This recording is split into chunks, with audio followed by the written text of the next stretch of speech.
ये कहानी है एक ऐसी उड़ान की जो एक सामान्य ट्रांस अटलांटिक सफर पर निकली थी, लेकिन कुछ ही घंटों में ये अटलांटिक के ऊपर बिना इंजन के सबसे लंबे समय तक ग्लाइड करने का एक रिकॉर्ड बनाने वाली थी।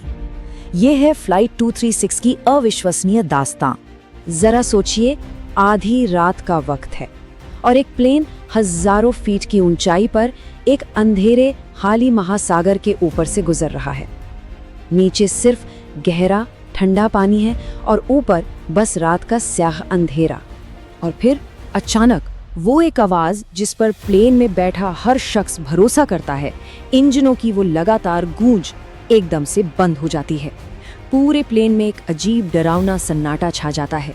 दोनों इंजन खामोश हो चुके थे। इस प्लेन में पूरे 306 लोग सवार थे और अब ये प्लेन असल में एक 200 टन का ग्लाइडर बन चुका था, बिना किसी पावर के हवा में तैरता हुआ। तो सबसे बड़ा सवाल तो यही उठता है ना, कि आखिर ऐसा हुआ कैसे? एक मॉडर्न प्लेन का फ्यूल बीच समंदर में खत्म कैसे हो सकता है? तो चलिए आज इसी रहस्य से पर्दा उठाते हैं। इस पूरी कहानी की जड़ तक जाने के लिए हमें इस उड़ान से 9 दिन पहले लौटना होगा, क्योंकि ये प्रॉब्लम वहीं से शुरू हुई थी। देखिए, इस तबाही की शुरुआत हुई एक मामूली रूटीन चेक से। 15 अगस्त को इंजन के तेल में धातु के कुछ टुकड़े मिले। फिर 17 अगस्त तक ये साफ हो गया कि भाई इंजन तो बदलना ही पड़ेगा। उसी रात काम शुरू भी हो गया, लेकिन डेडलाइन बहुत टाइट थी और बस इसी जल्दबाजी में वो गड़बड़ी हुई जो फ्लाइट 236 के लिए जानलेवा साबित होने वाली थी। इस मैकेनिकल प्रॉब्लम को समझने का सबसे आसान तरीका पता है क्या है? सोचिए कि आप एक गलत फोन चार्जर का इस्तेमाल कर रहे हैं। वो फोन में फिट तो हो जाता है, पर वो सही नहीं है। कुछ दिन शायद काम भी कर ले, लेकिन आखिर में वो फोन को खराब कर ही देगा। प्लेन के साथ भी बिल्कुल यही हुआ। तो प्रॉब्लम की असली जड़ ये थी, प्लेन का सिस्टम तो नए डिजाइन का था, लेकिन जो रिप्लेसमेंट इंजन लगाया गया वो था पुराने डिजाइन का।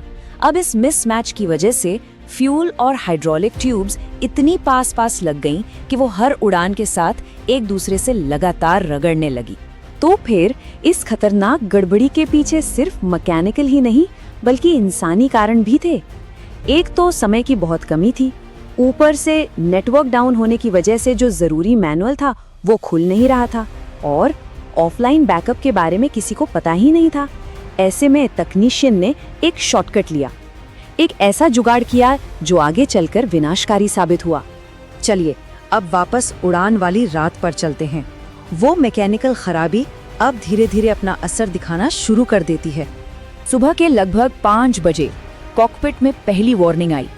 तेल की रीडिंग कुछ अजीब थी और दोनों विंग्स के टैंक में फ्यूल का बैलेंस बिगड़ रहा था। लेकिन उस वक्त पायलटों को लगा कि ये शायद किसी कंप्यूटर की गड़बड़ी है। और यहीं पर उड़ान के दौरान की सबसे बड़ी गलती हुई। चेकलिस्ट फॉलो करने के बजाय क्रू ने अपनी याददाश्त पर भरोसा किया। उन्होंने फ्यूल को बैलेंस करने के लिए एक क्रॉस फीड वाल्व खोल दिया। अब इसका नतीजा ये हुआ कि जिस टैंक में फ्यूल बचा था वो भी लीक हो रहे इंजन की तरफ तेजी से बहने लगा। मतलब प्रॉब्लम को ठीक करने की कोशिश में उन्होंने उसे और भी बदतर बना दिया। और जानते हैं सबसे दिल दहला देने वाली बात क्या है?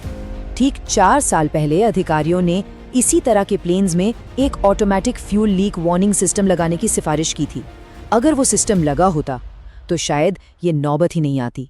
तो अब हम कहानी के उस हिस्से में पहुंचते हैं जहां प्लेन की सारी शक्ति खत्म हो जाती है और जिंदगी बचाने की असली लड़ाई शुरू होती है। सुबह 6:13 पर दाहिना इंजन जिसमें से फ्यूल लीक हो रहा था पूरी तरह से बंद हो गया। अब ये विशालकाय प्लेन सिर्फ एक इंजन के सहारे उड़ रहा था। और फिर ठीक 13 मिनट बाद दूसरा इंजन भी बंद हो गया। कॉकपिट की सारी स्क्रीन काली पड़ गई, केबिन की लाइटें बुझ गई और प्लेन में मौत जैसा सन्नाटा छा गया।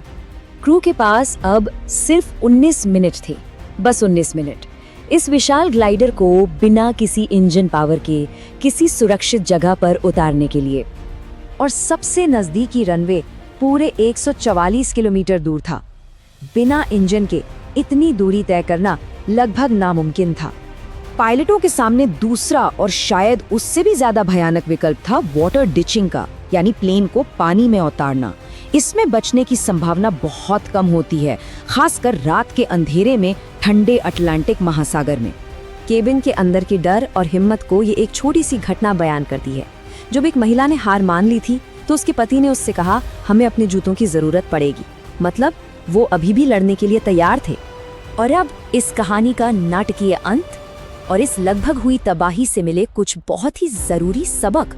पायलटों के अविश्वसनीय हुनर की बदौलत प्लेन लंजेस एयरबेस पर उतरने में कामयाब हो गया। हाँ, लैंडिंग बहुत जोरदार थी, टायर फट गए, आग भी लग गई, लेकिन सबसे जरूरी बात ये थी कि प्लेन में सवार सभी 306 लोग सुरक्षित थे।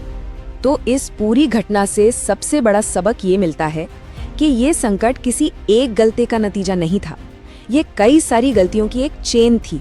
सोचिए, मेंटेनेंस में लिया गया शॉर्टकट, एक ऐसा मैनुअल जिसे पढ़ा नहीं गया, चेकलिस्ट को नजरअंदाज करना और एक जरूरी वार्निंग सिस्टम का न होना। जब ये सारी गलतियां एक साथ हुई तब जाकर ये हादसा हुआ। और अंत में ये कहानी एक बड़ा सवाल छोड़ जाती है। जब सुरक्षा के सारे सिस्टम एक एक करके फेल हो जाते हैं तो वो कौन सी चीज है जो एक भयानक तबाही को एक चमत्कार में बदल देती है? क्या ये सिर्फ किस्मत होती है या फिर इंसान